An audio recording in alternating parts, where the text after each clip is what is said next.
नमस्कार दोस्तों, मैं रमेश कुमार।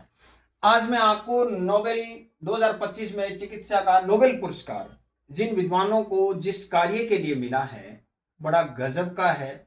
आप इसको सीख लें। आप कॉम्पिटिटिव एग्जाम की तैयारी कर रहे हैं चाहे न कर रहे हैं, बड़ी काम की चीज है। इन विद्वानों ने जो काम किया, इनको बहुत बहुत बधाई। आप ये देखिए कि इन्होंने सबसे पहले तो अपन ये सीखेंगे कि इन्होंने क्या काम किया था और फिर इस काम का हमारे शरीर में क्या प्रभाव है और इसका हमारे जीवन में और चिकित्सा के क्षेत्र में क्या उपयोग है। ये पूरी स्टोरी आप सुनेंगे, ध्यान से सुनिएगा। साइमन स्कागुची, ये टी रेगुलेटरी सेल्स की खोज इन्होंने की। ये कई दिनों से लगे हुए थे, इनाम तो अभी मिला है। और मैरी ब्रूनको और फ्रेडरिक रैमस्डेल, इन्होंने FOXP3 जीन की खोज की। ये एक जीन है, ध्यान रखें। और जीन आपको पता है कहां होते हैं? हमारे शरीर के अंदर क्रोमोजोम पर होते हैं। अब क्रोमोजोम हमारे शरीर में कितने होते हैं? 46 होते हैं। उसमें से आप ये भी जानते होंगे कि हमारे शरीर में पुरुषों में XY और महिलाओं में XX क्रोमोजोम होता है। अब आप ये देखिए कि ये जो जीन है ना, वो X क्रोमोजोम पर है। FOXP3 का मतलब X क्रोमोजोम के ऊपर। ये चूहे के अंदर खोज हुई थी वैसे तो। X क्रोमोजोम के ऊपर जो P3 स्ट्रैंड है, ये P3 जीन का नाम है, तो P स्ट्रैंड पर। तो अब आप ये देखिए कि ये जो जीन है और ये जो सेल्स है, इन दोनों का कार्य आपस में कोरिलेट भी है। इसकी खोज भी इन्हीं विद्वानों ने की है। अब आप आगे देखिए इसका कार्य क्या है। पेरिफेरल इम्यून टॉलरेंस, यानी कि हमारे शरीर में एक इम्यून सिस्टम है। अब आप ये इम्यून सिस्टम कोई ऐसा नहीं कि इन्हीं तीन विद्वानों ने अभी अभी खोजा है। इम्यून सिस्टम तो हमारे सालों से हमारे शरीर में, जब से मनुष्य का शरीर है तब से है। और इम्यून सिस्टम की खोज भी बहुत कुछ पहले भी हो चुकी है, लेकिन इन्होंने जिसकी की है उसकी चर्चा अपन कर रहे हैं। अब आप ये देखिए कि इम्यून सिस्टम क्या होता है। पहले तो इसको इम्यून को समझिए। इम्यून को हिंदी में प्रतिरक्षा कहते हैं। अब ये इम्यून क्या है, प्रतिरक्षा क्या होती है? आपने कई बार लोगों से सुना होगा कि किसी व्यक्ति को मेरे को जुकाम होता है और 6-7 दिन 10 दिन में अपने आप में ठीक हो जाता हूं।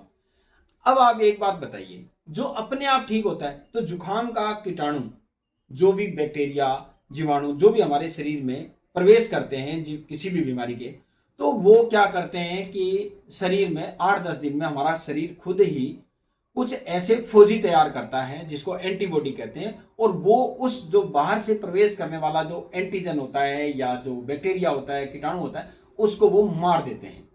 अब वो फौजी तैयार होने में 5-7 दिन लगते हैं, इसलिए 5-7 दिन में हमारा शरीर ऑटोमेटिकली ठीक हो जाता है। अब ये देखिए उसको कहते हैं इम्यून। अब ये इम्यून सिस्टम हमारे शरीर में होता है।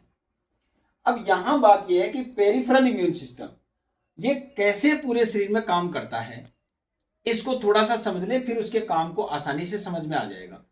ये क्या होता है कि आपने देखा होगा, आपने कई लोगों को जो नॉनवेज खाते हैं उनको हड्डी चूसते हुए देखा होगा, ऐसे चूसते हैं ना। यानी हड्डी के बीच में एक खोखली जगह होती है, वो यानी उसको बोन मेरो कहते हैं। उस बोन मेरो में, हमारे भी बोन मेरो में, हमारे शरीर के अंदर जो खून वाला जो हिस्सा है ना, खून के अंदर 2-3 तरह की जो सेल्स होती हैं, WBC, RBC, प्लेटलेट्स, ये WBC और ये सब बोन मेरो में बनती है। ये बोन मेरो में बनने के बाद, जिसको हिंदी में अस्थि मज्जा कहते हैं, बोन मेरो में बनने के बाद ये कहां जाती है? थाइमस में जाती है। अब थाइमस कहां होता है? थाइमस एक छोटी सी ग्लैंड होती है, 2 पाली की बनी होती है और यहां होती है। बच्चों में थोड़ी बड़ी होती है, बड़ों में थोड़ी ये छोटी हो जाती है। अब ये क्या होगा कि जैसे अपने फेफड़े के ऊपर और छाती के ठीक नीचे, जहां ये अपना हिस्सा जुड़ता है ना जॉइंट वाला, इसके ठीक नीचे यहां थाइमस ग्लैंड होती है। इस थाइमस ग्लैंड के अंदर ये बोन मेरो से जो सेल्स बन करके निकलती हैं, WBC, ये यहां थाइमस में पहुंचती हैं। थाइमस में पहुंचने के बाद इन सेल को एक ट्रेनिंग दी जाती है। ये एक प्रकार से यूं कह सकते हो कि पुलिस एकेडमी है, यूं कह सकते हो सिंपल शब्दों में। ये क्या करेगी? ट्रेनिंग देगी। अब ये ट्रेनिंग क्या देगी? ये ट्रेनिंग ये देगी कि भाई साहब, आप जो, यानी उन सेल को ये ट्रेनिंग देगी कि आप पूरे शरीर के अंदर जाइए और जाने के बाद जहां भी आपको कोई एंटीजन या कीटाणु या बैक्टीरिया मिलता है उसको आप ठोक डालिए। ठीक है, अब इन्होंने उनको ठोकापीनी करनी शुरू कर दी पूरी बॉडी में। अब होगा क्या, अब ये एक बात बताओ, इनको ट्रेनिंग खूब दी कि आप गलत काम मत करना, यानी हमारे शरीर की जो खुद की जो कोशिकाएं हैं, जो सेल हैं या शरीर का कोई पार्ट्स है, उसको आप नुकसान मत पहुंचाना, इसकी भी इनको ट्रेनिंग दी जाती है। अब एक बात बताओ, खूब पुलिस वालों को ट्रेनिंग दी जाती है, फिर भी गलती तो हो ही सकती है ना। तो मान लो उसकी गलतियां कहीं हो जाए तो उसके ऊपर भी ये जो थाइमस वाला है ना, ये एक टी रेगुलेटरी सेल्स और बनाता है। अब आपको बात समझ में आएगी। ये टी रेगुलेटरी सेल्स होती हैं, ये क्या करती हैं, ये इसके ऊपर एक प्रकार से रेगुलेशन करती हैं। आपने देखा होगा जो रेगुलेटरी बॉडी होती है ना देश के अंदर, वो क्या करती हैं, कोई काम गलत हो रहा है तो उसके ऊपर रेगुलेशन करती हैं। तो रेगुलेशन शब्द आप जानते हो, नियंत्रण का कार्य। तो ये क्या करेंगे कि जो शरीर के अंदर जो ये टी सेल्स काम कर रही हैं रोगाणुओं से, बीमारी के कीटाणुओं से लड़ने का, उसी दौरान ये भी ध्यान रखती हैं, ये सेल ये ध्यान रखती हैं कि भाई साहब आप कोई गड़बड़ मत कर देना। ये इनको ट्रेनिंग दी हुई थी टी रेगुलेटरी सेल्स को, और देता कौन है, थाइमस से। अब ये जो इसकी जो खोज की है ना टी रेगुलेटरी सेल की, ये खोज कहां हुई है, ये इस विद्वान ने की है, साइमन स्कावुची ने। बताइए, गजब काम है ना। अच्छा, इन्होंने ये खोज करने के बाद इसने ये भी, इनका काम भी देखा इसने, किनका, मैरी ब्रूंको और फ्रेडरिक रेम्सडेल का। इन्होंने इस जीन की खोज की। अब इन्होंने फिर साथ में इस चीज को भी अध्ययन किया गया, स्टडी की गई कि ये इस जीन का, ये जीन इस चीज के मोटिवेशन का आधार है। समझ में आई बात आपको, यानी ये जीन इस सेल के लिए मोटिवेशन का आधार है। अब जब ये खोज हो गई, मोटिवेशन कहां से मिलता है, आपको पता है कि आपकी आंखें खूबसूरत हैं, तो ये सब आपके जो क्रोमोसोम गुणसूत्र है ना शरीर में, उनसे डेवलप होते हैं। वो आप खूबसूरत हैं, आपका रंग, आपकी खूबसूरती, आपकी सोच, यानी बहुत सारी चीजें हमारे क्रोमोसोम में जीन से जुड़ी हुई होती हैं। समझ में आई बात आपको। सोच का मतलब है कि हम जो कुछ करते हैं तो अच्छा काम करते हैं, तो ये सब है ना। तो कई बार आपने देखा होगा कि अच्छे माँ बाप का बेटा अच्छा ही बनता है। तो मैं ज्यादा सोच को यहाँ नहीं लूंगा, लेकिन वो थोड़ा एक समझने के तरीके से बता रहा हूं। खैर, ये जो मेन बात है कि जीन हमारे कैरेक्टर को, यानी जो लक्षण है शरीर के शारीरिक, उनके लिए महत्वपूर्ण होते हैं और जो इनका विकास करते हैं।